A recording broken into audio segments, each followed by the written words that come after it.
Hello and welcome to World of Floorcraft. We are Nelson and Kenn Rose. This is a reminder clip for the beginner class at the Kenn Centre on the 27th of September.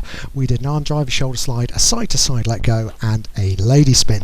If you need teaching details on the moves, there are links to the teaching clips in the description below, and this will show you how everything went together.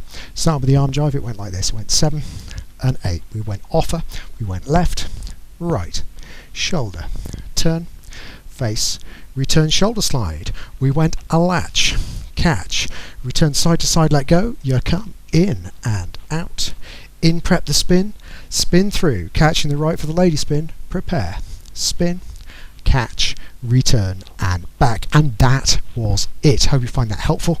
We will be back next time with another modern jive clip. Like, subscribe and hit the bell, that way you'll know every time a new video comes out. Music recommendation on the end in the little windows that come up in the last few seconds of the video, and as always, thank you for watching World of Floorcraft. I hope you've enjoyed learning some modern jive. There is a link to some music that is good to dance modern jive to. Thank you to everyone who hit subscribe. You are helping us to make more clips. Thank you. Keep dancing.